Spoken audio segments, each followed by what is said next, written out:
Hello. Wow.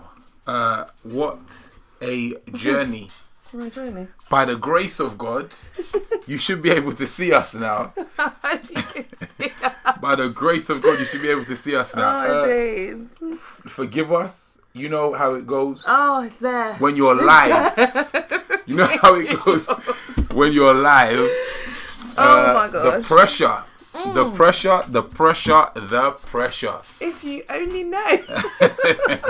Let me just take a sip of water. Of water. Cheers, babes. Yes, indeed. We're live. Guys, please, if you can see us, if you can hear us, just leave it in the chat box so that we know that you can see and hear us. Because we can see ourselves right now, obviously.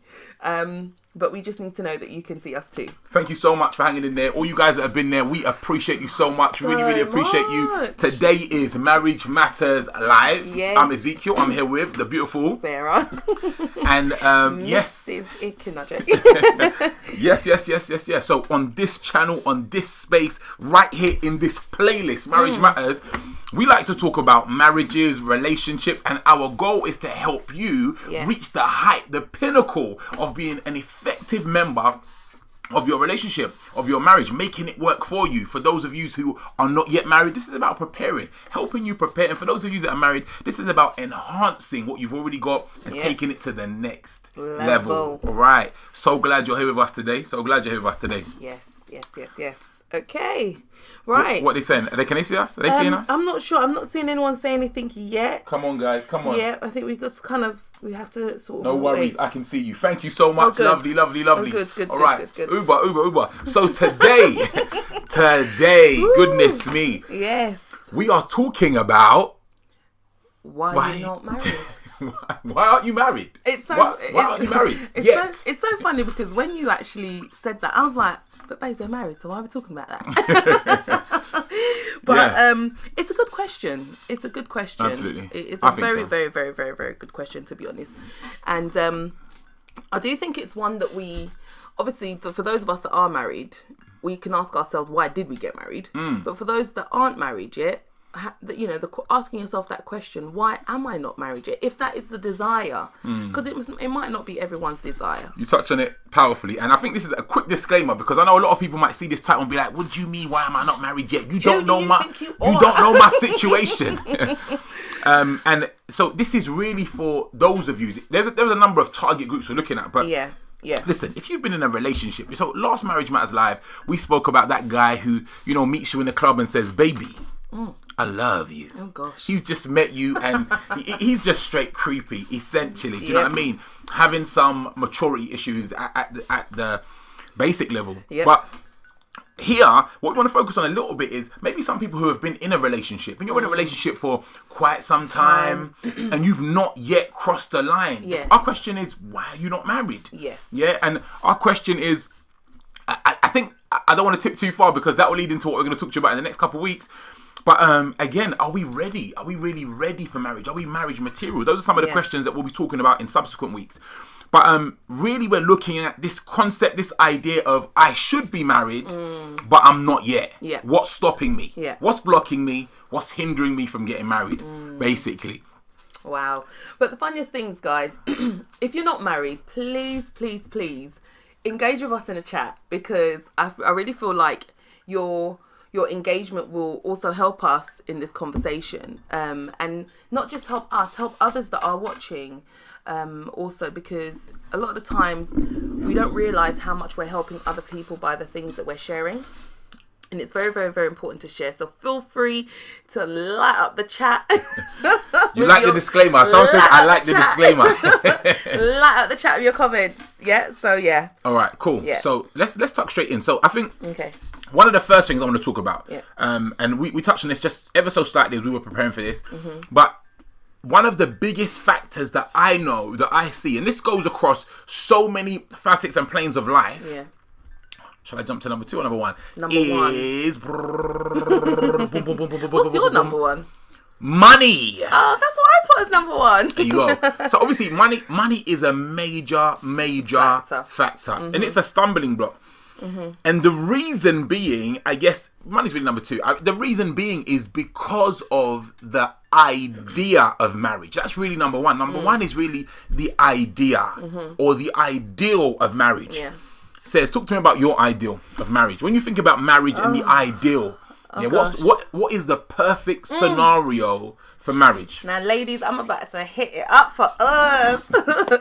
Okay, so I think my ideal would be marrying a friend, my best friend. Okay, cool. Not even best friend, but someone that I'm really close with, someone that I engage in conversation, someone that makes me laugh, someone that is very helpful. And you know what? I don't want to say it from the perspective of being a parent already. I'm just going to talk as if there are no children in the midst. Yeah. You know, but someone who has the potential to be a good dad, and someone that can just take care of me regardless. Yeah. Yeah. I really feel like that taking care of me regardless, no matter what, is very, very important. Yeah. I don't want to have to take care of him. You get what I'm saying? It's like that. Yeah. It's like that. In a sense, no, not like when I say I don't want to have to take care of him. When I'm thinking of the ideal, it's just the fact that the man should be the full covering in most areas. Obviously, as a woman, I have my part to play, but for me, it just marriage is special. Yeah. So that person has to understand that marriage is special. You know, and I feel like for me, an ideal marital situation will be both people understanding that marriage is not a game. It's very special and it means a lot. Yeah. You know, it means a lot. It carries a lot of weight. Yeah. Obviously, in today's society, it's kind of like flown around very loosely. People can get divorced now anyhow. Absolutely. People couple days after they're married. Exactly. People can, be married and still be acting as if they're not married, playing young boy, young girl sort of thing. Or old boy, old girl. Old boy, old girl, exactly. But for me, it's just two people understanding the weight of what they're about to get into. Got you. So that's for me, that's kind of like my idol. That's powerful. And I think if you listen to what Sarah's saying, I think it really... A lot of what she's talking about are not the physical kind of... I'm loving the comments. The comments, yeah. It's not the physical kind of... If you think about it, it's not really always the kind of physical, the kind of outer... You're talking about more deep, more character, kind of... Those kind of real, meaningful characteristics of an individual. Yeah. That when you look at a person, when you see a person, you're thinking deep. Yeah. She's deep. And my point is this: for me, when I'm thinking about ideals of marriage, and don't shoot me, but I'm thinking spirit. I'm thinking spiritual. I'm thinking spiritual. She has to be a woman that can pray. And we got another video coming out in a couple of weeks, and we're going to talk about how to identify the one. Do you understand? Yeah. But before we get to that, really just touching on this area, she has to be able to pray. Yeah. When I think of marriage, I think of it as a spiritual union, a spiritual entity. Definitely. And this is one of the challenges we've got. Because the philosophy that a lot of people address marriage with is this. The first thing that you talk to them about marriage, all they see is what? What's the first thing I say when I say to you marriage? The wedding day. That's right. The wedding, the dress. Come on now, girl. Come on, girl. Let me see the husband on the day. You see the dress. And this is the issue. This is the issue because people want to get married. They love the idea. And I saw, there was a good comment that I saw just now. And it said, what did it say? People desire, thank you, Z. People desire to be married, but timing is everything. Both, the top one. Thank you. People desire to be married, but look for perfection, looking for the finished product or person. Wow. And you see that this is one of the challenges we've got because when you look at marriage, like let's even draw from that comment. Like the psychology is, I want the end product, and again, it's the wedding day. You're looking at the wedding day, and the wedding day. The end product, though, is if you think about that, so you've got the day, and it's like you've got the end product of the day is what they're thinking about, not the end. They're thinking about the wedding. What do we say? Don't think about the wedding. Think about the marriage. Yes, and this is the problem. Right, that's right. So they're thinking about the end product on the day. They're thinking about the person as the end product, but they're not considering the seeds. When I'm looking at a woman, when I'm advising my son, I'm talking to my son about the seeds.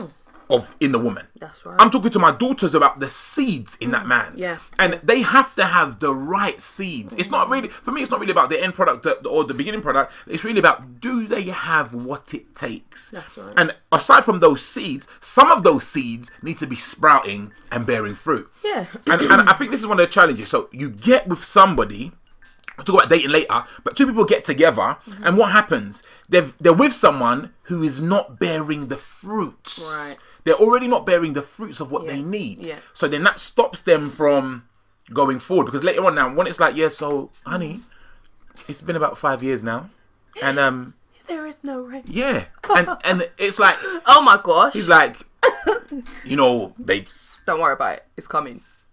Have you actually been in a relationship where you've proposed that question and your partner's kind of given you an answer that hasn't determined where you're going?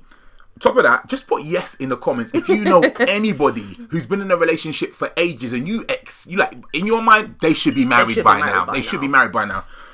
Yeah. So first, that was the first thing. And if they're not married, quickly share them the link and let them join in the conversation. They'll probably benefit from hearing from what everyone's got to say today. So that was my first thing. I'm thinking about the mindset, mindset behind marriage. Yeah, this is a major issue for me. But you did say that your first point for why you think people are not married yet is money. And I wanted you to talk about that. That's why I went back to the mindset to plug you for the money. So mindset is major. Number one is really the mindset. How do we see marriage? How do we view marriage? We spoke about this last week. What does the media portray to you about marriage? Whenever you see a wedding, whenever you see marriage in the media, mass media, generally all we see is the dress.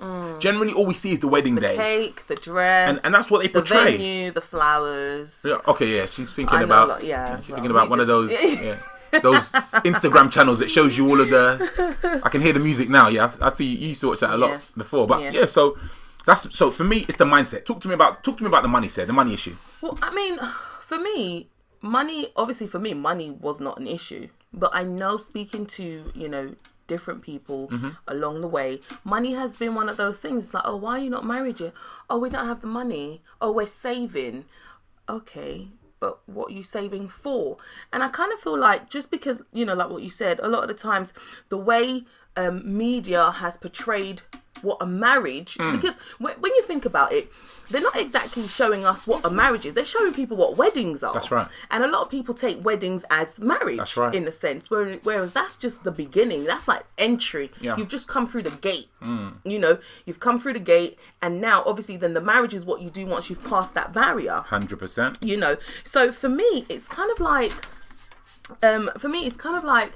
with money, it's a thing of where I think people have this. I wrote ideology. Yes. As one of the problems, and I kind of feel like money falls into the category of ideology.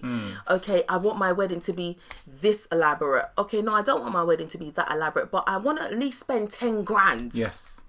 And people think 10 grand is not an elaborate wedding, whereas you can get a lot for 10 grand.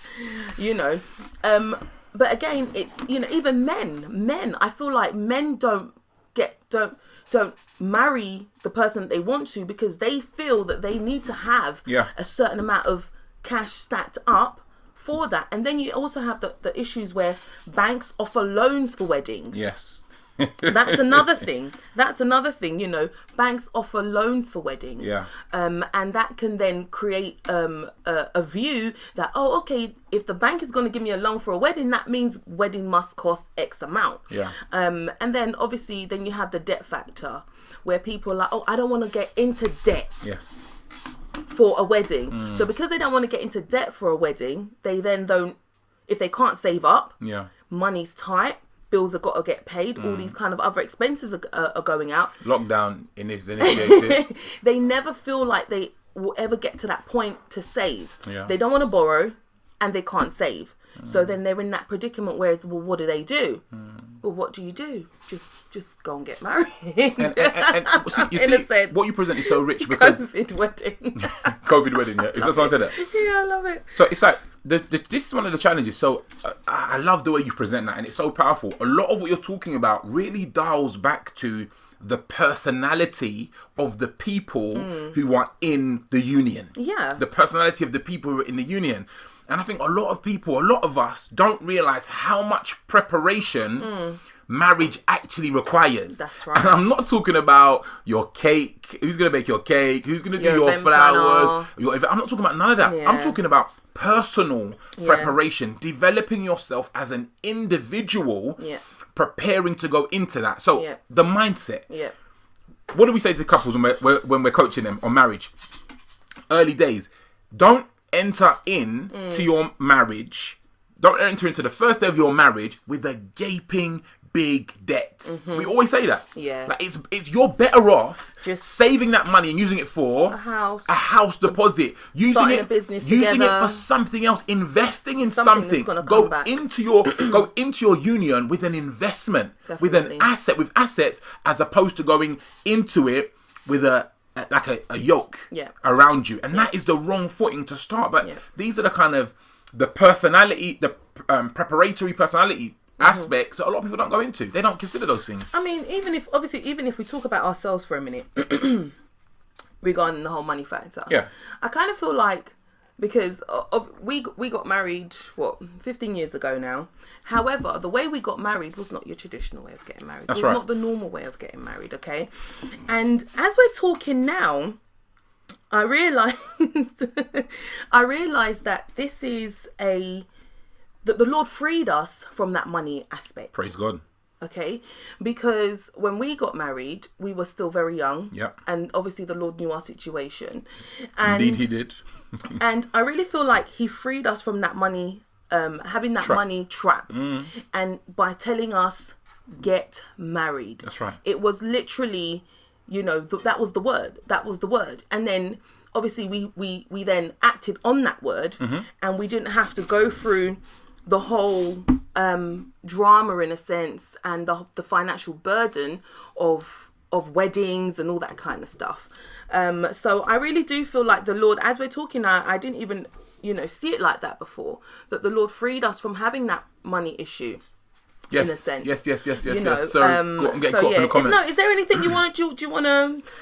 No, so let me go back to you. So really rich. Thank you guys for commenting. The comments are so rich. Keep it coming. The comments are rich. Thank you so much. We'll be reading out your comments, so please stay tuned. I think what you just said then is so powerful. It's right. Like, we were liberating, but I don't want to, like, as much as our conversations are for those who are spiritually minded, I bear in mind that there are those who may not have a similar relationship with God as we do. And you're right, because at the foundation, I said to me, it's important for the woman to pray.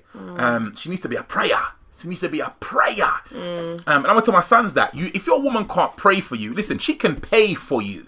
But if she can't pray for you, there's problems. Wow. Listen to me. Wow. She can pay for you. If she can't pray for you, listen, there will be major issues that you cannot overcome with ease. And this is why there's so much failure. That's powerful, darling. So for us, you're right. Like, God was at the foundation of what we did, and we were in a position where we could hear. We were learning to hear Him. He was talking to us, and we were taking those baby steps of faith. And it's only now, 15 years later, we can look back and be like, yes, thank you, so Lord, glad that we listened all those years ago. That's right. Because now we're in a different space. We've come a lot further. There's a lot less of what we would have had to been dealing with if we would have taken on the massive burden of kind of the social pressures and all of those kind of things. But who's at to that know? early days. We could have even broken up. In a sense. You think so? Well, no, I'm just You saying. think so? Well, no, God forbid, bad thing. Hallelujah. but then, when you think about, sometimes a lot of people don't even get to that final stretch. Yeah. Sometimes, when you are, how many people go their separate ways, get cold feet, all that kind of stuff. When they're planning this wedding and they're seeing all the money that's going out, they're getting the stress from left, right, and centre. And then all of a sudden they realise, I don't think I'm ready for this. Yes. But they are. But it's the mentality, and it's what pressure. Societal pressure. Exactly. That's right. That they then go, I don't think this is for me. I don't think I'm ready for this. And that has obviously caused a lot of people to split up. People who should have been married have probably broken up just due to the fact of the money factor. I need to read Sian. I need to read your comment. It is banging. Look, I saw it. Listen to what she said. She said, which one? There were two that really caught my eye. She said something about boys, raising boys. That would be... What did she say? She said, Okay. Let's see. Boom. These conversations are very interesting. I think we raise girls to be good wives and mothers. She said, the onus is mostly on women to be married and stay married to fix the marriage. Thank you, Sian. I'm following this down. And it was here. It was, our men lack emotional intelligence and good communication skills. Seems like they want to stay single until they are no longer, what does that say? universally desirable. Wow. And you know what? It's Wow. conditioning. It's Wow. conditioning, Sian. It's like Wow. it's such a powerful point. She said something about boys. What did she say? Yeah, she did. She did say something about boys. And there it goes. She said, but we don't. She's talking about how the way we raise our girls. She said, but we don't raise boys to be good husbands and partners. And it's a powerful thing. Yeah. So these things start at home, and we know the epidemic that's going on at the home in the homes of a lot of people now. I'm trying to pick my words carefully, but. There's an epidemic. There are so many single mothers. Yeah, Men we were are talking about that earlier. We were. Men are giving birth or sowing their seed, sowing their oats, and then running away, and then not kind of manning up to raise these children. And it's unfortunate. Sian, thank you so much for that comment. Loving it. Thank you very much. Because the truth of the matter is, and we need these hard truths coming through. Absolutely. We really do, because these are the things that people are actually going to stop to think about later on in the conversation. They're really going to stop and think about some of the things that you guys are saying and what we're saying as well. So please, guys, do not feel shy to say what it is that you need to say. We definitely need these strong points. Your comments help us foster this conversation. Yeah. So I think it's powerful. I think those points really lend to that idea that I was talking about people not really being ready. Yeah. And when I say that, I mean they haven't gone through enough training. A lot of I'll be candid with you guys, yeah? So there were things I saw at home when I was a young boy that I said, you know what, I never want this to happen in my house when I'm older. Likewise. But there were things that happened when I was younger, and I was like, I would love for my relationship to foster this same love, care, and attention. And these are the realities. You see those things, and some of these things were things I learned by observation. It wasn't by training or teaching. But there was... But you got it there, yeah? But there were a lot of things outside of that I was trained by mum or by dad that they aided me to be more effective in my relationship. But we all know, come on now, you got that, just tap a 1 or tap yes in the comments if you agree. But we all know that a lot of what we go through, what we've experienced in marriage, is learning on the job. Yeah. And this is the issue. This is why we're here. Because for us, having a strong marriage, a strong foundation at home is key. We see that as key to developing our relationships and developing marriages basically together. Yeah. Talk to me. No, I mean, it's so funny because the fact that you've just said family, I mean, I've got my list. I said money, family, ideology, friends, social status, different things, right? And for me, I think family is a big factor in why a lot of people are not married yet. The first thing I'd like to say, obviously, this is more for people who are spiritually sound in a sense. And sometimes when I think about marriages, and if you look in your family, like the ratio of the married and the unmarried in your family, you know, that kind of rubs off on us. Yes. You know, auntie so-and-so and uncle so-and-so have been together for 20 years, but they're not married and they're all right. Their relationship looks fine. They've got kids, ABC, blah, blah, blah. And then you've got cousin so-and-so and cousin so-and-so. They got married. They broke up after 2 years. Come on now. Like, do you know what I mean? Come on now. So we do look at our innermost circle. That's right. For the way things happen, in a sense. And I'm not sure from a male perspective, because obviously, ladies, we wait to be asked, will you marry me? Most of it. You know, a lot of the times we're taught as women that you do not ask a man to marry you. And even that, is that even...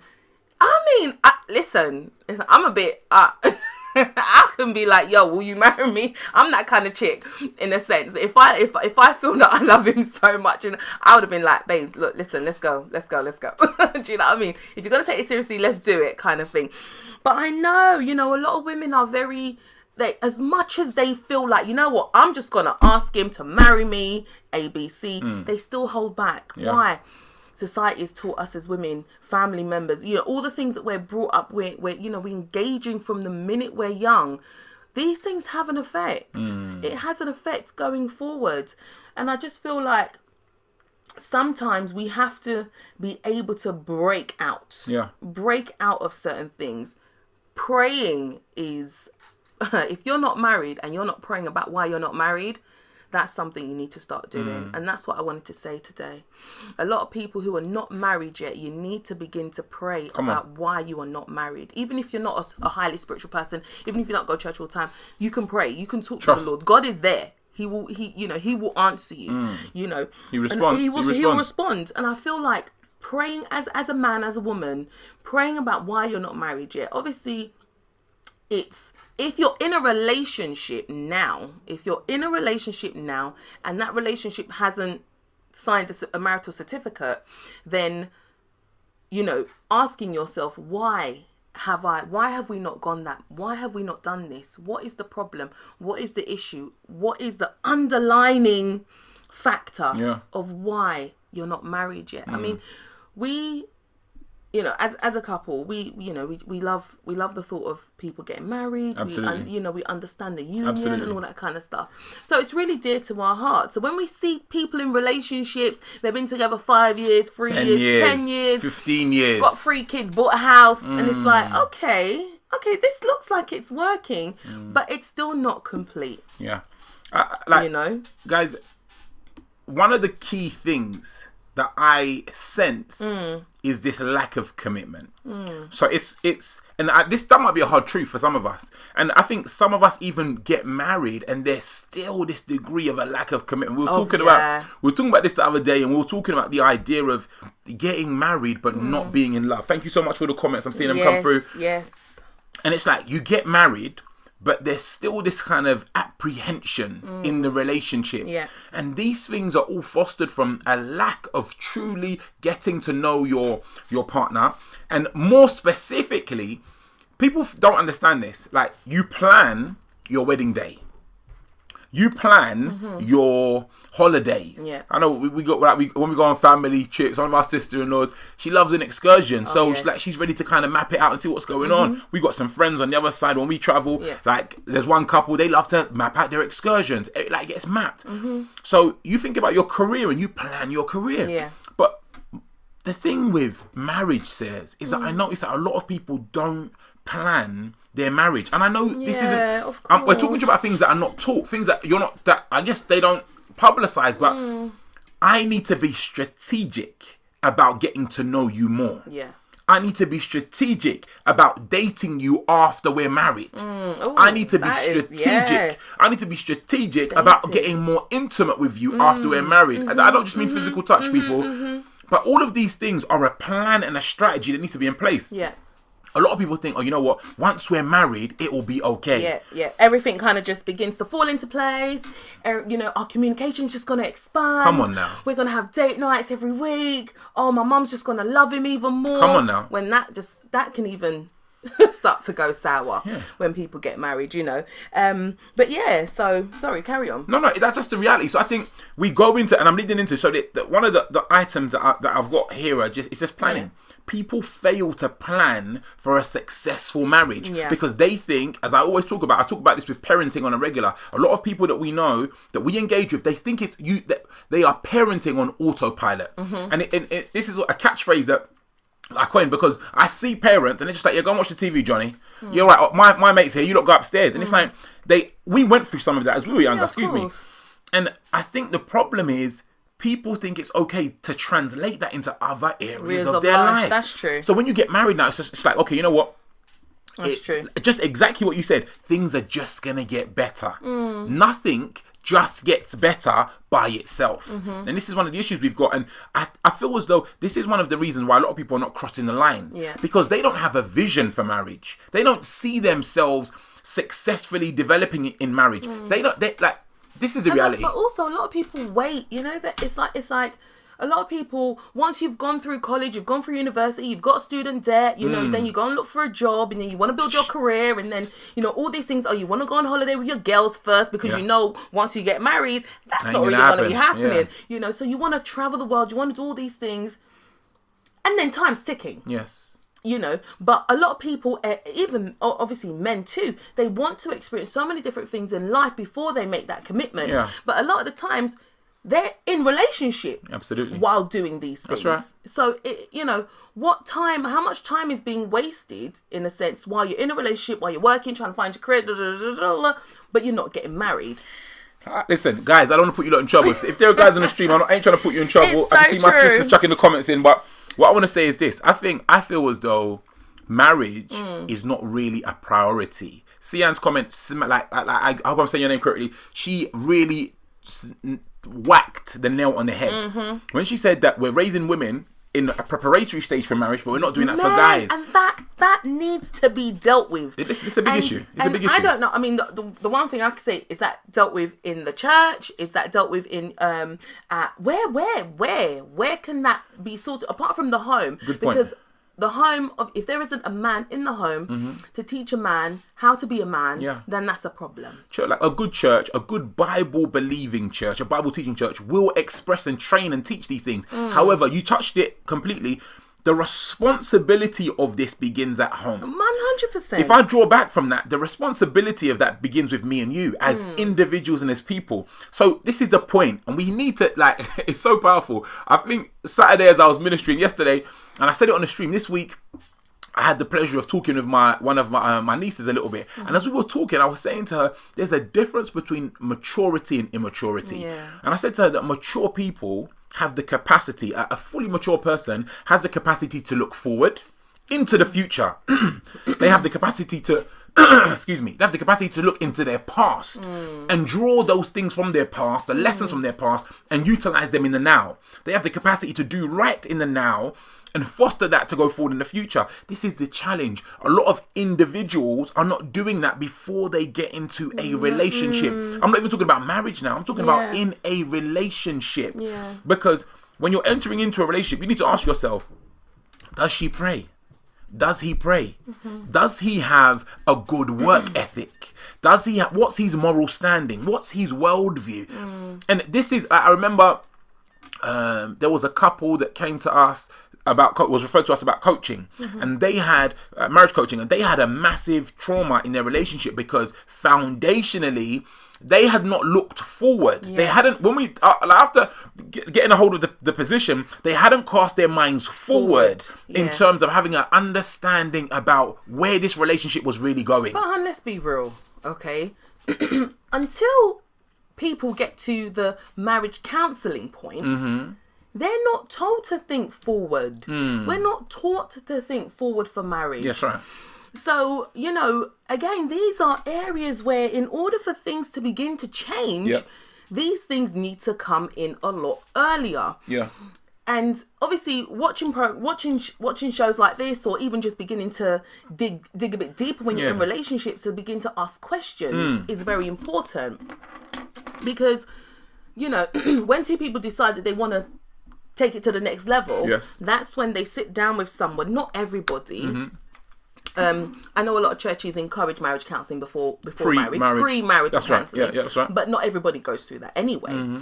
And it's not something that two people actually sit down before they get married. I mean, it's so funny. I always think of myself as these like highly productive couple, who are like bang on with work, and they're just like work fanatics, and they're like project people, and and they're like, okay, so we got to do this, we have to do this, and in 5 years time we have to be here. There are a few people out there like that. There are. There are a few people, and it might not be both couples, it might be it might be the guy, it might be the woman, who ends up allowing that to be something that they experience before marriage. Totally. But most of the time it's literally just, we're getting married, and there's not enough questions coming out before people decide to get married.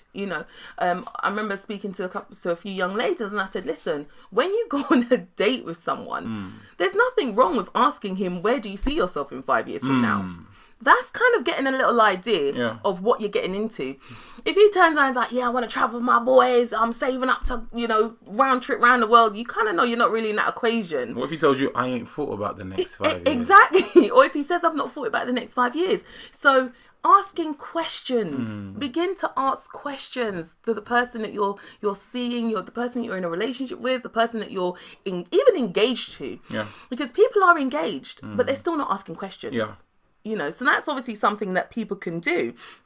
Just begin to ask questions. And if you find that the person you're asking a question to is getting uncomfortable, then you know that they might have an issue with certain things. That's right. And then, boom, you know there are certain things that need to be addressed. That's right, 100%. You know, but it's not going to come out until you start asking questions. And I think that's powerful. We touched on it the last live show, and I think one thing that we do or have done, we did in the past, was talk a lot. We spoke so much. Yeah. And today I think, and I'm saying that as a person that wasn't really a talker. I was not. Yeah, I didn't enjoy talking like that. Yeah. But spending time with Cez really kind of helped me to kind of open up. Really spending time after we've matured in our relationship, and I guess leading up to marriage and after marriage, the Lord really dealt with me to be able to kind of be more open in that sense. And this is the problem. I think there is a lack of communication. So there's a lot of this physical touch stuff, but there's not enough of this emotional touch. That's right. And it's like, I keep going back to Sian's comment because it was really, really powerful. There's not enough of this, you know, I need to understand you. I need to get to know you. We need to talk. Like, I want to know what presses your buttons. I need to know if you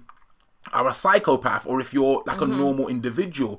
These are some of the challenges that show their face later on. Someone says, oh, I love you, you're together, you've got a few children, a few years have gone down the line, and then you start to see psycho him or psycho her because you didn't spend enough time really getting to know and then seeking counsel about the things you were concerned about. You understand? So I mean, one thing I was going to say that I feel is a big, you know, if you agree, please feel free to leave it in the chat section. A lot of people that have children that are not married are together because they have children. Absolutely. And that might not be your husband, that might not be your wife. Come on now, sister. Okay, you might have had a child together, but doesn't mean that that's your husband. Doesn't mean that's your wife. You understand? And I feel that's another, I don't want to say trap, but it's an emotional trap in a sense. Because so many people are in relationships with someone they have a child with, and they just think automatically because they have that family environment means that this is going to lead to a marriage. I'll give you a quick parallel. So think about someone who just finished university and they get a great job. They get this really good job. They've been working there for a few years now. They've built some strong bonds, good relationships. And then someone says to them, you know what? This is your first job. You've got some real strong commitments here. You should never leave this job. Oh, gosh. Stay here forever. And I know it can seem a little bit distant, and maybe I'm not maybe doing a good job of giving a proper example, but if you think about that, it works in much the same way. There may be another job that has better prospects, better money, you can form better relationships as you progress forward, and you see that a person is afraid to take that step. One of my brothers, years ago, he made a point. He said, just because you're best friends from secondary school, just because you've been best friends from secondary school, doesn't mean you're going to be best friends for the rest of your life. We mature, we grow, we develop, and you're so right. We touched on this 2 weeks ago about soul ties. And I think we need to make a video about that to really talk about this idea of this kind of link that holds people that may not necessarily be for their best interest, in their best interest, basically. And it's locking them in, because once you become intimate with someone, even once you spend time with someone, enough time with someone, these connections are formed, bonds are formed that are not easily broken, especially if you don't have a spiritual awareness or emotional intelligence. I mean, babes, like, I love you.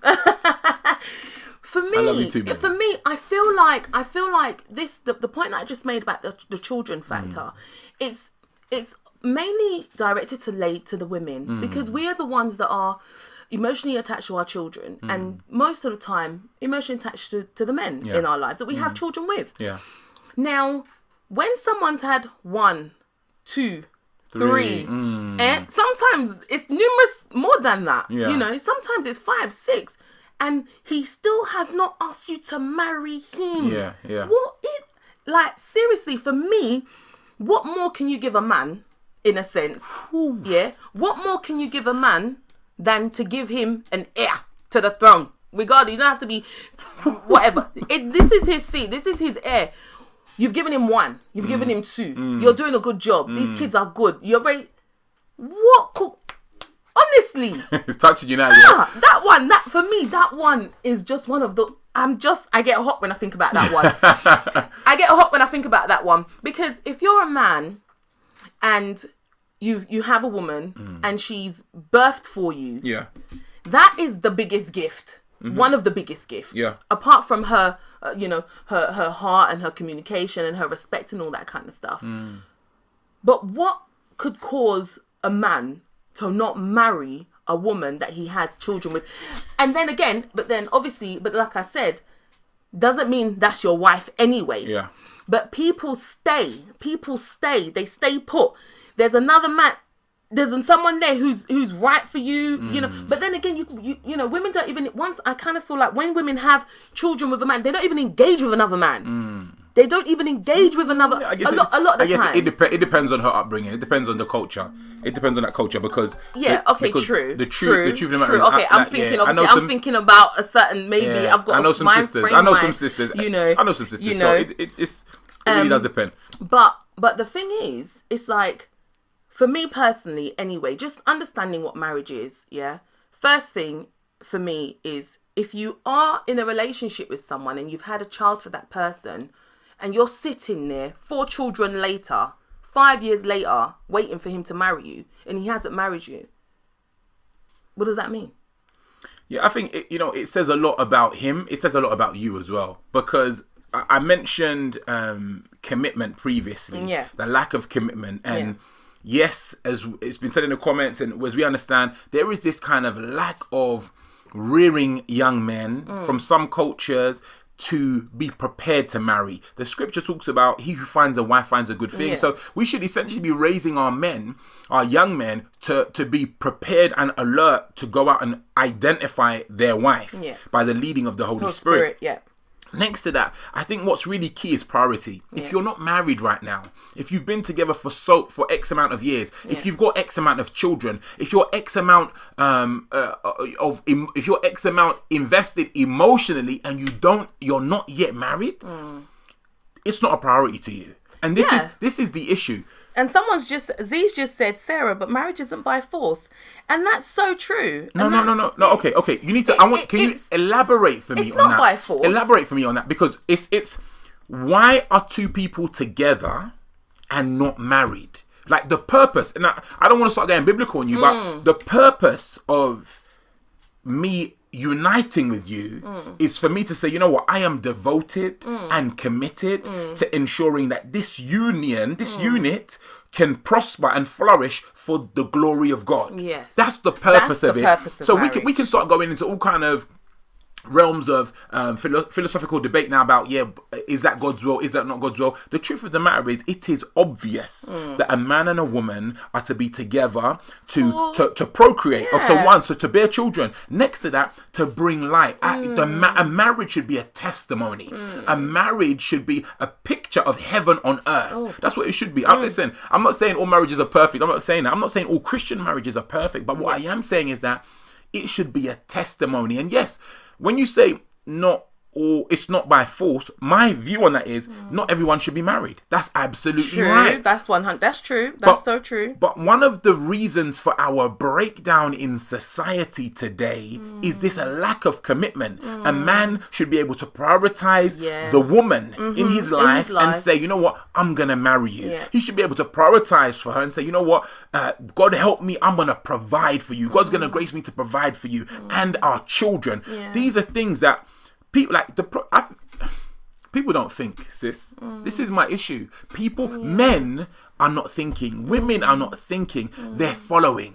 Right. Okay. This is the problem.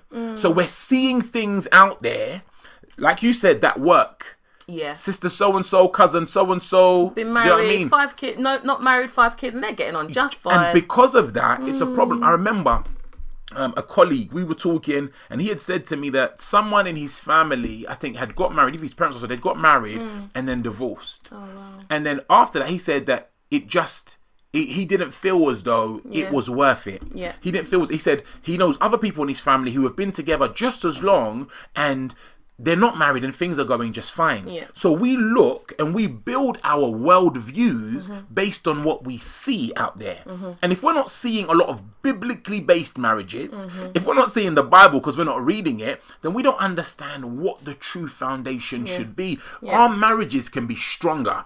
Our marriages can be better. Our marriages can be well equipped. But the question is, are we considering that before we go forward? Yeah. And I know we asked the question, why are you not married yet? Yeah. And I know that that question leads into so many different aspects and so many different areas. It really does. It does. One thing I want us to think about is some people are not married yet because they're not thinking about correctly. They're not thinking about marriage correctly. You're waiting. I told you, giving counsel to someone, and the young man said to me, well, until I've got 20 plus or £40,000, I'm not getting married. I was sharing it with Sister Says, and Says said to me, what? Just 40 grand in his account. I said to her, no, he wants 40 grand for the marriage. Wow.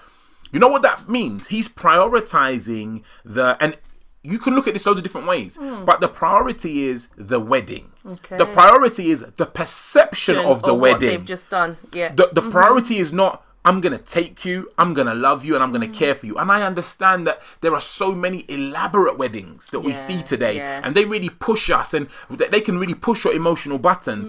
But what do we say to couples? Listen, on your wedding night, nobody's there. That's right. It's just the two of you. Doors are closed. The hotel doors get shut. And some of you that go to the hotel. When you wake up the next morning, there's nobody there. It's just the two of you. Gosh. Listen, 3 months down the line, when you go to bed at night, God's grace, it's just the two of you. Listen, when the bills come through the door, those people eating jollof rice at your wedding or rice and peas, which one it may be. Do you know what I'm saying? They are not there. It's just the two of you. And this is a mindset that we really need to use when we're going into wedding. Right. When you're talking to someone about a wedding, you need to be honest with them. You need to, if you really love your friends, your family, you need to usher them in the right direction. It's not about who sees you. It's not about who experiences it with you. It's about who you see in your partner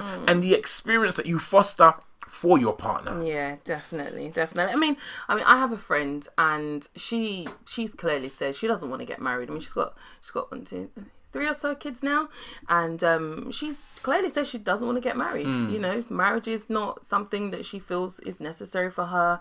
Marriage is not something that she feels she wants to go down. Again, you know, her parents split up when she was quite young and all that kind of stuff. So I really feel like for some people, they definitely understand that they can get on. Obviously, we're not talking about people who are in the faith here, but obviously, I mean, there probably are people who are in the faith, in the church, who similar, who are just exactly the same, have children and are not married, and they're fine with that, you know. But for me, I just really feel like sometimes, again, you know, like Cheyenne said, when we're growing up, we're being raised with certain ideologies, certain mentalities that then bring people, when they get to the adult stage, it brings them to that point where for them it's like, okay, I don't need to get married, or my mum got on just fine, you know, my dad wasn't really in the house, or I don't want to be like my dad, so that puts them off getting married. You know, and a lot of times for some women, you know, for a lot of women, it's probably, you know, I don't want to be held down by anyone just yet. You know, that's the mentality you guys have as well. Yeah, I don't want to be held down by anyone just yet. I want to be free. I want to do what I want to do. I want to have the career I want. I want to live where I want, and all these kind of things. So all these things come into play. You know, they all come into play when we ask that question: why are you not married yet?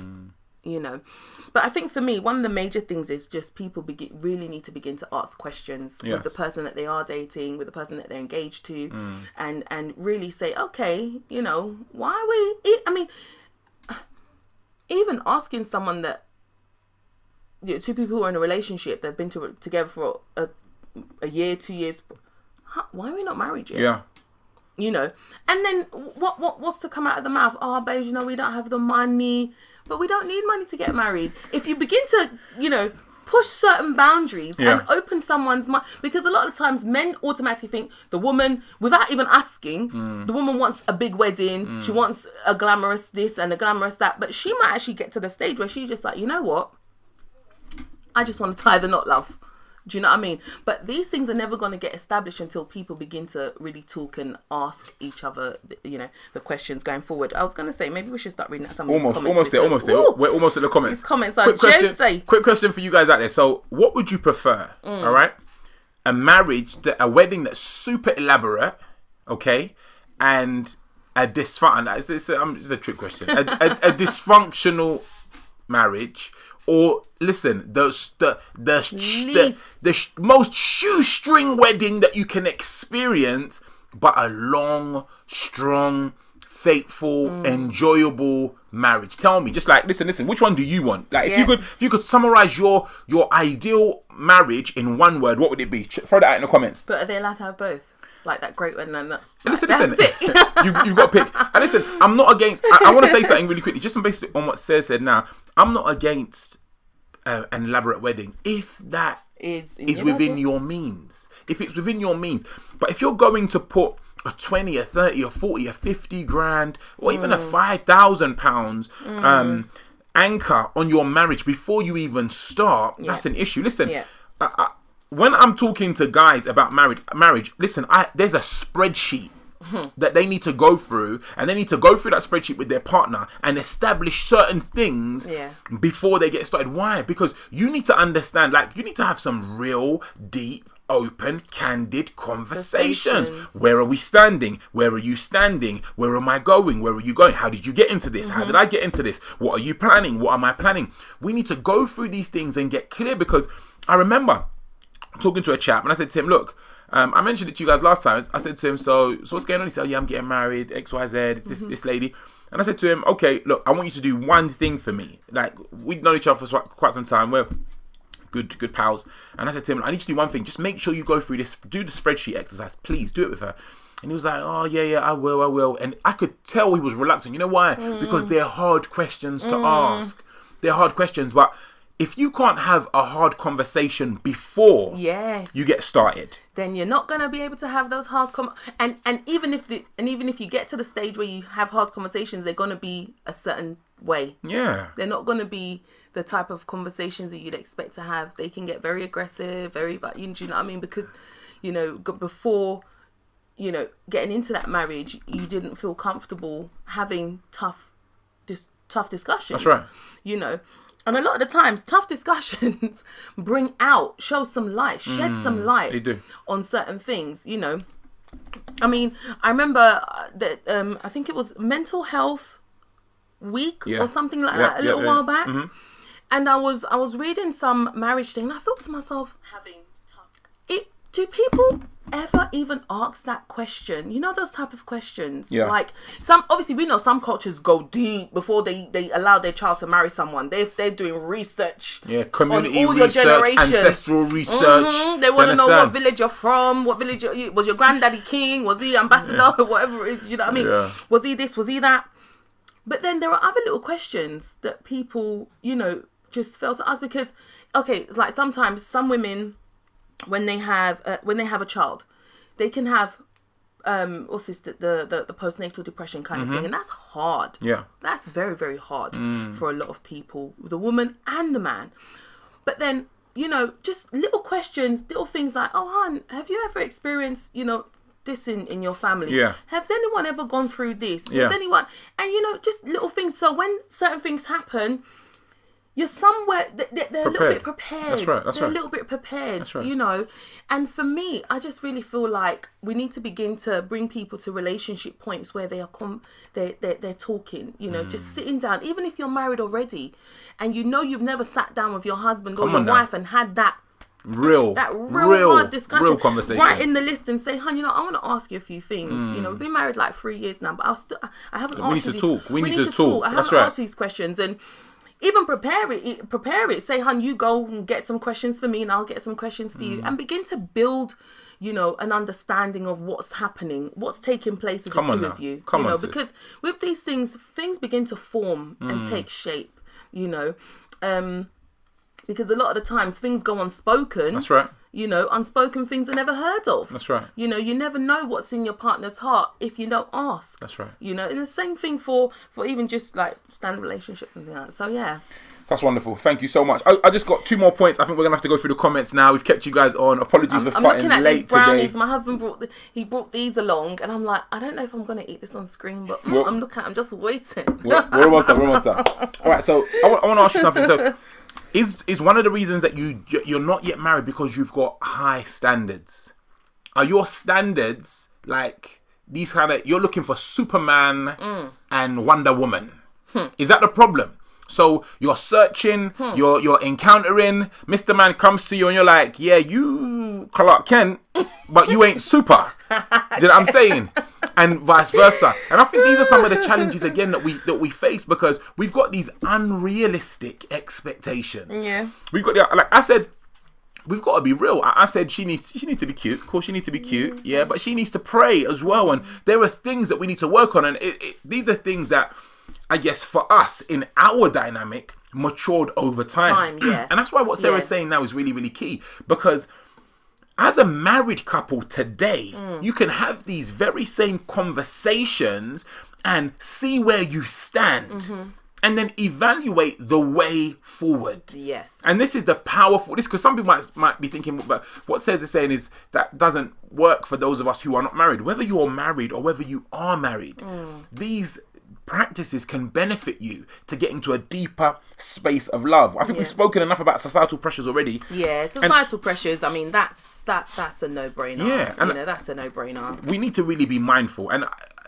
okay, this is just me. Like, some people might call me extreme, but you need to be careful what you're watching on TV. You need to be careful what you're watching on Netflix, what you're binge watching, because these things are telling you a story. In some senses, they're spinning a lie to you. Yes. And as that lie is being spun, your view, these false expectations are being built all the more. Some of your friends be like that too. So we need to be very careful about what we're engaging, how we're engaging it, and how that affects the decisions that we make going forward. Because some of your friends are single and they've got this kind of unconscious bias. They want you to remain single too. It's true. They like you the way you are. Some of them don't want you to be married before you. And listen, I'm not saying go out there and start, you know what I mean? Delinking all your friends. I'm not saying that. But I'm just saying this is where prayer is really helpful. And this is where thinking is really useful. Yeah. The last thing, it kind of rolls together with what I was just talking about now about high standards, is false expectations, and we've discussed this quite a great length. And I think it's important. One of the reasons that a lot of people are not married today is because their expectations of marriage, their expectations of their partners, I've just mentioned, their expectations of the wedding are false, and even expectations on themselves. Don't forget, because some people don't want to put the work in.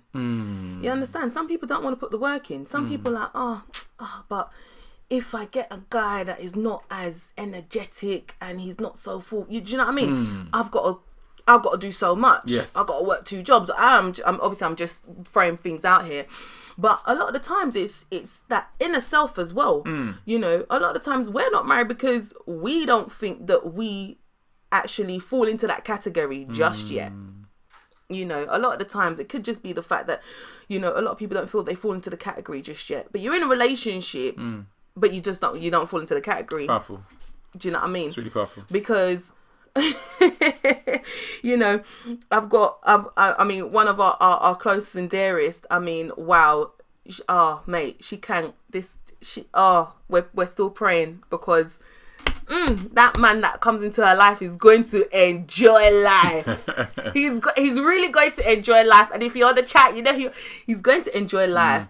But then there are obviously, you know, still she might be like, oh, but I don't know if I can, do you know what I mean, fit certain shoes and blah, blah, blah, blah. So a lot of the times it is us as well. It's not always the other person. You know, someone else comes into our life and they might be ready, but we're not ready. Yeah. You know, just different things. Again, like we said, social ideology, families, all this kind of stuff. A lot of cleanup needs to happen. That's right. A lot of cleanup needs to take place, you know, in our lives. And if you know you're getting to that space now where you really are getting, you know, you want to settle down with someone, or there's someone in your life, begin to clean up. Begin to clean up and open up while you're cleaning up at the same time. Do you want to take a moment just to talk to the guys about those kind of mental blocks that we have that are built over time that need to, you've just touched on it now, but just maybe kind of just elaborate on it a little bit, maybe some activities they can do or some directions they can take to kind of, because not a lot of people actually understand they have mental blocks.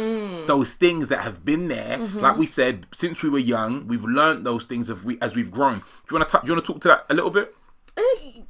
In what sense? In a sense, like what things that they can do? Yeah. I mean, mental opening up to someone. Come on now. Come on. Is Come on, probably sis. the first thing that I would say. Yeah. Because men tend to be a bit more secluded in their in their thinking. You know, they think in their head. They don't really, you know, they don't share too much with someone else. So when you say that, are you talking about opening up to your partner about this, or you're saying go to a confidant, a counselor, go to a friend, go to a coach and talk to them? Of course, because you know what, if you unless that man knows that this is the woman for him, you can't go and talk to her about these things because she might run.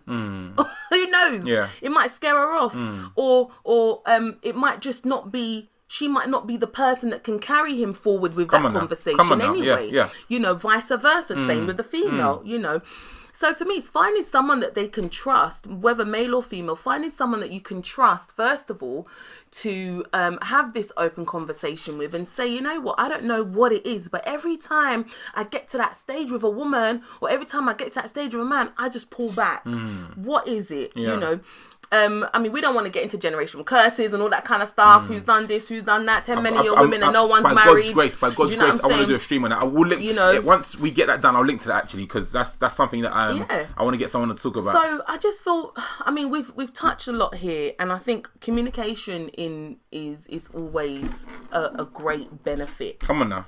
It's great benefit, and we're not just talking about communicating with the person that you're with. Yeah. Finding someone that you can really open up to, because I think that's like one of the hardest things sometimes, opening up about your pain, opening up about your fears. You know, you're probably listening to this going, oh, but he should be telling her his pains and his fears. Not necessarily, because until you know that this is where you want it to go, you can't just go and tell everyone your business, because you can, you know, 6 months you could be dating someone else, you're going to go and tell her all your pains and fears. Come on now. So it's not really that leads into our dating conversation. Yeah, but it's not really the ideal that'll thing be for to do. another time. So I think for me, just that one, just starting there. Powerful. That's powerful. That's starting rich. there. Thank you. And as well, maybe writing down you know, or asking people, you know, asking people questions about yourself, you know, is always a good one. Come on. You know, I wouldn't say go and ask your ex about yourself. Probably that's not ideal, but you know, asking people about yourself. If you're on a good terms with your ex and they are an honest person, if they're an honest person, you know, just like, yeah, you know, you never wash up and that, you never, if you know they're just gonna be like, it's gonna be negative, that's not right. But if you're dealing with someone who's a mature individual, that may be a good point. That may be not the only place to go to, but that may be beneficial. It may be, because that person's kind of seen you and they've spent a lot of time with you, and they can be like, yeah, you know, when we went out to restaurants, you didn't really engage with me, kind of thing. You know, when we went out, or when you came to my mum's house, you just sat down in the front room, you didn't really chat to my family, so they, you know, you weren't for me. If you're not family orientated, do you know what I mean? Those little things can help. So that's powerful. So think about mum, dad, siblings, good friends, close friends, and maybe exes. That's really a good point. So says the saying, talk to someone and then ask questions, basically. So get it out and then also get some feedback in. Yeah. Right. Let's go to the comments. Jumping in. Hey, if you don't want us to say your name, quickly shout. Don't read out my name. But if you're cool, then you know. But it's good because everyone can see it anyway. All right. Hello, Eugenie. Hi. Hey Z. Yes. Okay. Right. Hey, Kat. Right. Okay. Let's just take it from the top. Okay. So Z said, people desire marriage, but look for perfection. Looking for the finished product person. Yeah. And that. Is that when someone gets older, in a sense? Is that when they're at a later stage in life, or is that just in general? That's a great point. Kat said, exactly, you don't want to be someone's mum, mate. Love that. Yeah, I love that. I think something to take into consideration there is, I think we spoke about this off air, and it's really about being prepared to grow together. And I think that's one of the issues again. Like when we're going into this relationship, you know, everybody has got one issue or another. We just spoke about those mental blocks. That's one thing. There's kind of emotional baggage. We could go on for ages on that. But I think one key thing is being prepared to work through those things together. Yeah. Like Kat saying, you don't want to be someone's mum. It's like you're cleaning up after someone, looking after someone. You're doing all of the heavy lifting, and they're doing nothing. It's like we're not looking for parents, we're looking for partners. That's right. Even, but you know, we always, as women, we'll always still kind of find ourselves mothering our husbands to some degree, in a sense. I need a wife. I need a wife, not a mum. But it's just something that comes naturally. Anyway, great point, Kat. Thank you. I don't need a mum, sorry. People desire to be married, but timing is everything. Both people must be ready, mature. Maturity is key. Powerful point. 100%. She summed up so much of what we said today. 100%. Totally agree with that point, Z. Definitely. And Cheyenne. Sian. No, she said it's Cheyenne. Oh, Cheyenne. I think so. I apologize. Yeah, I apologize. It's pronounced Cheyenne. Cheyenne. Yeah. Oh, forgive me. I hope I'm saying it right, babes. If I'm not, oh my gosh, sorry. Okay. Just to give background, I am married, but we were separated, and we are separated. But we're separated, and it's for the best. Okay. Oh wow.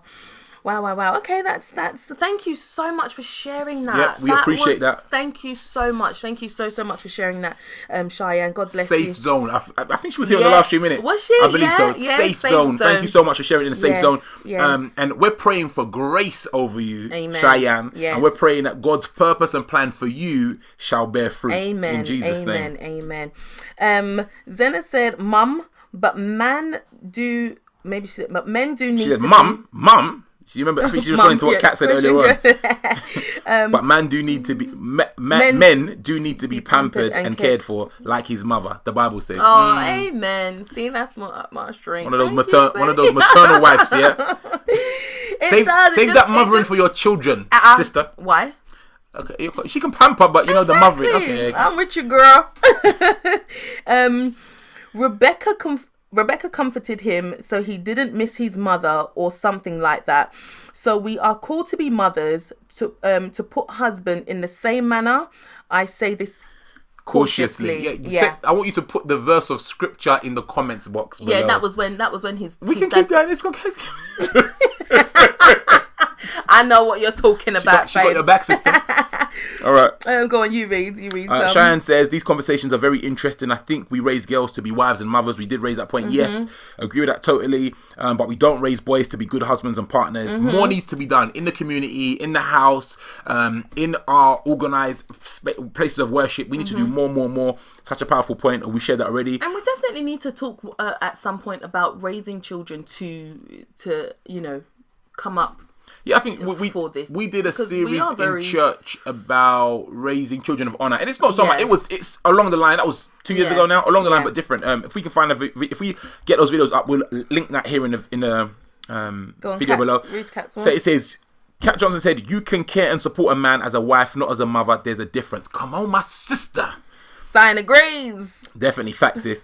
Shine says the onus is mostly on women to be married and stay married to fix their marriage, etc. You see, and this is my thing. It's so one of the things when we're coaching couples, we ask them. I wonder if she's still here. When we're coaching couples, we ask them, and this is one of the questions we ask. We always ask, whose responsibility? When we look at the weight of the relationship, whose responsibility is it? So we think about 50-50? cooking. We think about cooking, cleaning, loving, providing, all of those kind of things. What's the ratio? What's the love ratio, essentially? What do you think the love ratio is? 50-50, 70-30, 20-80, 60, 100-100? What do you think it is? All right, so we're going to wait for you. Once you add the comments below, we'll touch on that. Yeah. But that's a very good point. And I think there needs to be more done to really express the truth of this situation, because I think society has really confused this. So people don't understand what it takes. And again, this is one of the reasons people are not married.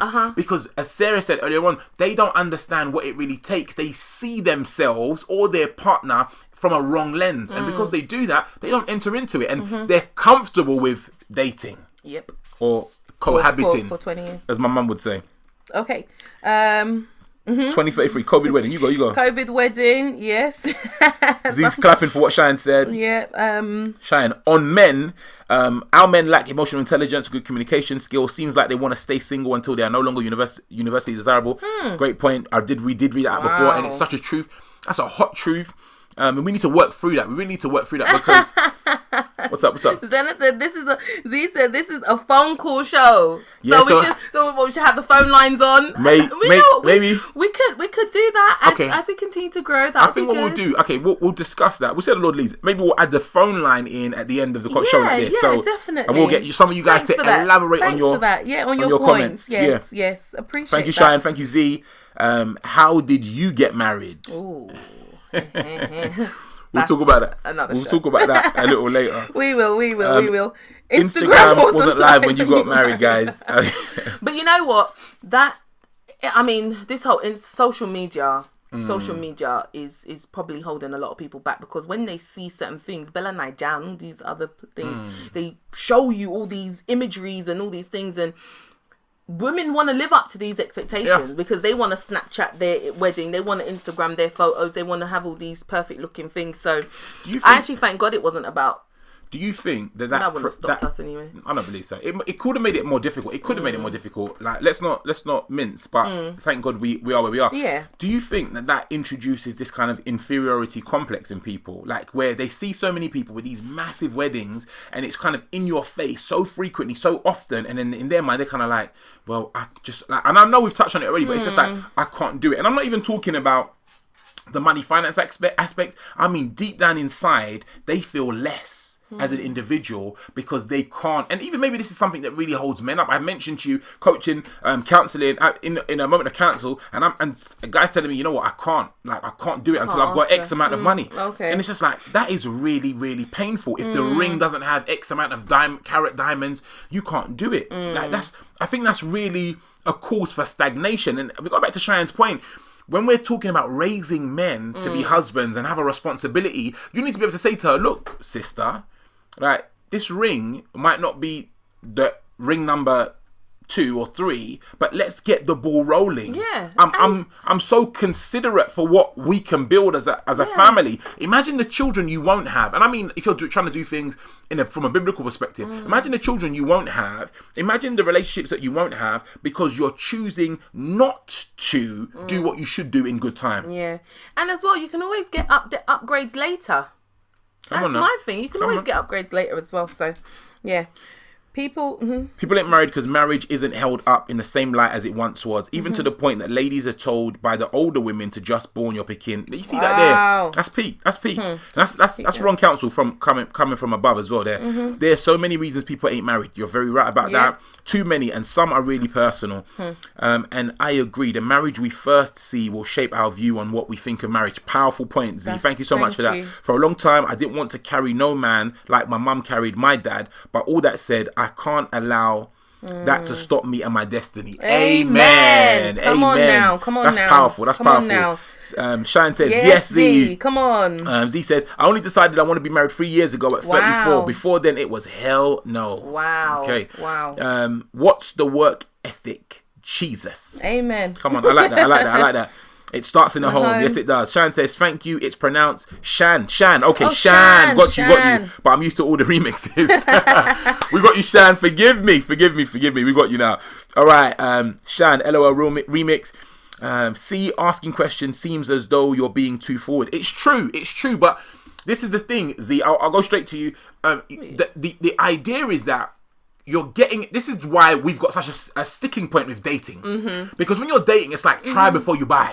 Try before you buy. But when you go into a mindset of courting, and we'll do a video on this, it's different. You're engaging someone with the sole purpose of getting married. So both the man and the woman should enter into that engagement prepared for hard questions and the true answers. That's right. And this is one of the issues. So it's like, I'm not saying when you meet them on the first date or someone or on your first encounter or someone introduces you sit down and be like, okay, so job interview 30 years from now, if we were to get married, like, listen, that's just scary. Like, yo, wait up. Yo, can I get the bill, please? So I ain't talking about that kind of scary stuff, but I'm saying once it only takes 2 or 3 engagements. This is a problem. Like, we mean out of the gate, we need to be clear that, you know, I'm not looking for someone to date. I'm not looking for this kind of media purported idea of marriage or dating. That's not what I want. Yeah. I'm at a stage in my life, young or old, doesn't matter what you are, where I'm considering God's best for me. Amen. And in doing so, that means that it might seem a little odd to you, but I'm looking for something meaningful. That's right. And then you move forward from there. Once you straightforward. Yeah, exactly. Once you set that from the outset, there's no dramas. Yeah, he gonna know you serious. 100%. And if he wants to waste your time, then he's not gonna have the opportunity because you won't give it to him. See, okay, cool. Kat Johnson says 10,000% communication is so key. We're gonna do a video on that soon. Mrs. Icamin says, preach. Thank you so much. It's hard for woman or man to be asked questions. In my experience, you only get the right response based on where the guy or girl is at. That's my whole point. And this is the reality. Z, thank you so much for all these great comments you're chucking in here. Thank you. Great comments. The issue is this now. If you come out the gate and you're asking the questions, you're getting the wrong responses, that's a sign. It's a sign. So you now ask yourself, okay, am I willing to continue to go down this line of investigation, like you prayerfully, or you ask, okay, I think this is the point where, or you tell yourself, this is the point where I make my exit, because I'm not getting the kind of responses that I want. And this goes back to Shan's point about boys being raised for marriage, the responsibility of marriage and the responsibility of going in. So this is really, really key. Says, you go ahead. Right. Where are we? Preaching Sarah. Jack Johnson, fire. E Cosmios, hello sis. Hey. Yes, 100. Z, but Sarah, marriage isn't by force. You go from there. Go. Sorry, more for her. That was a lady, I think, that was together, not been married, had the children, XYZ. As you said, it's not a priority, and culture, societal views sees nothing wrong with this. It's all about personal perspective and agreement, which is true. 1,000%. Mrs. Icanwin says, "I'll take shoestrings any Come on day." now. Come on. Hey, COVID. These COVID weddings are uploaded. Hashtag COVID-19 wedding uploading. Come on now. Come on. That's it. Listen, do what the Lord is telling you to do and don't do what man is telling you to do. Let's go. Do not follow fashion. So great. That's the truth. Shoestring wedding. Kat Johnson said, shoestring wedding. Listen, I know how to find a bargain. Come on now. We got just lots of laughing. We thank God. Mrs. Icamin says 100. That's 1,000%. And Z says, for me, the marriage is key. I didn't want a big wedding because I didn't want to invite certain people. So COVID-19 is my excuse. I'm not Ben gonna lie. Okay. She's not going to lie. Yeah. She's not gonna lie. I'm not even gonna lie. Thank you. Sorry, I didn't even see that. But you know what?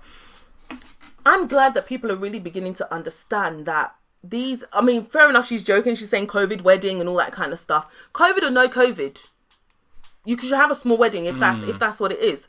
Because you know what's so funny? My husband said something to me the other day. He was just like, if you have to put a post up about your birthday or your anniversary or something important before people message you and say happy anniversary, happy birthday, congratulations, all those kind of things, then these people aren't really your... do you see what I'm saying? So it's evaluate.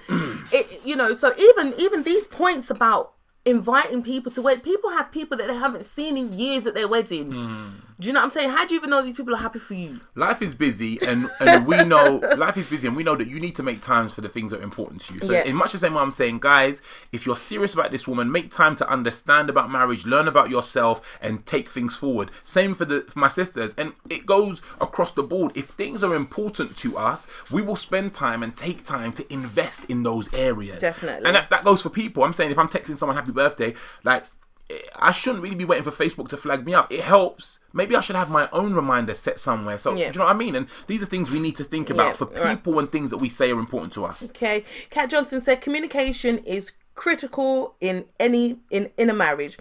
Communication is key in any relationship of value. That's right. Z. Ecosmio says misery Loves love company. company. Side eye. And then Ecosmios also says, I know a couple marrying now too because of that. Max 30 people, including the registrar at Z. COVID budget. You had 30 people. Wow, that's fantastic.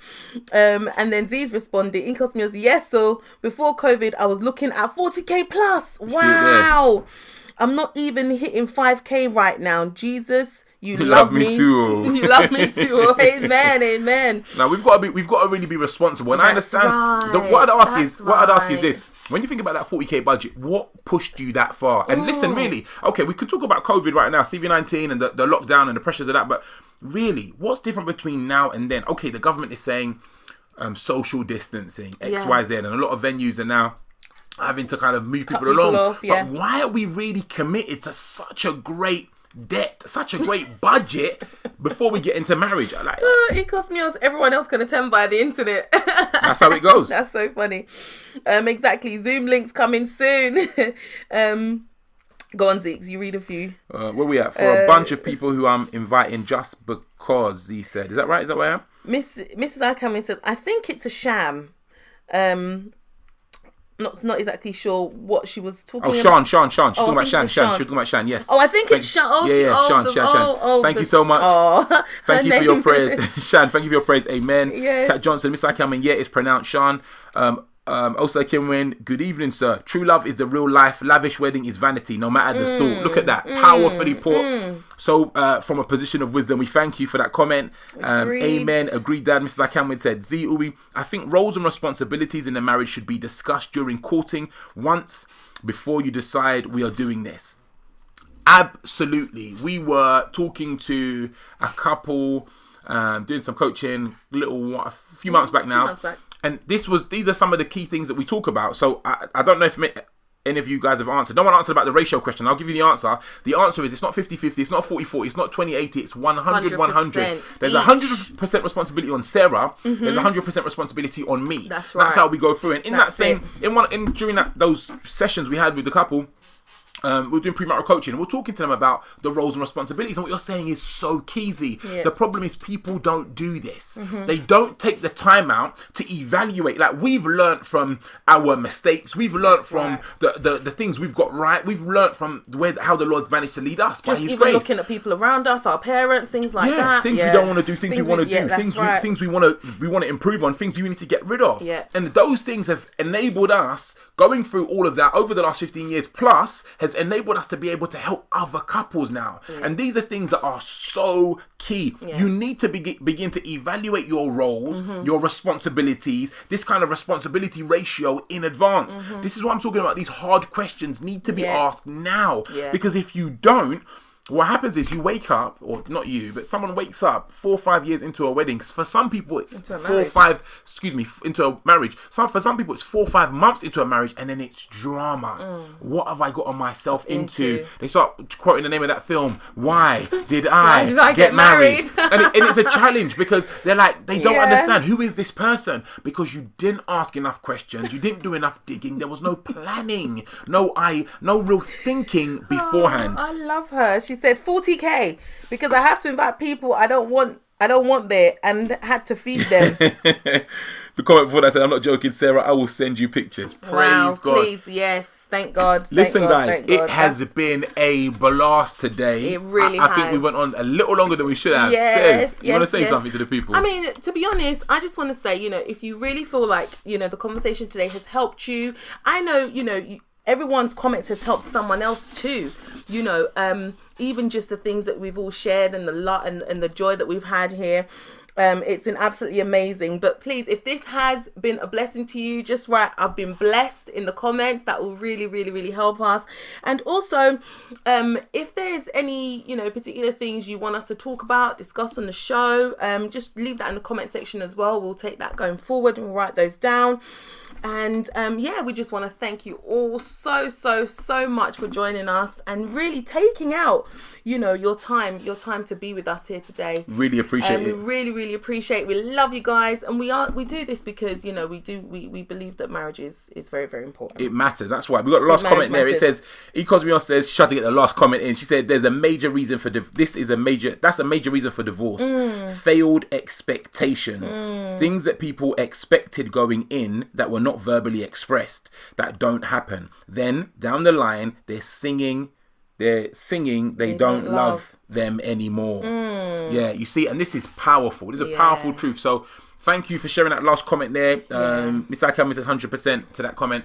Thank you. Yeah, so as Sarah said, it's been a blessing just to serve you guys like this today. We're here for you. Yes. We're here for your marriage. We're here for your relationships, to help you develop and enhance and really get to the next level. We've had a lot of experience over the last few years, both in our own personal relationship and then coaching others, being a counsel to other people in their relationships and their singledom as well. So if we can be of any service to you, don't feel away. Don't feel away to add a comment, to inbox us. We're here. And we're happy to chat with you. Yes. It's been a massive blessing. Look, listen, you can do one thing for us. Share this video. Share this video, like this video. And if you're not subscribed to the channel, subscribe. Lovely. All right, so we love you all dearly. Thank you so much for your support. And we appreciate you. I've been Ezekiel. And I'm Sarah, and I'm about to eat some brownies. We were here today with you for Marriage Matters Live. Yes, all right. God bless you. We'll see you guys again real soon. Take care. Have a great evening.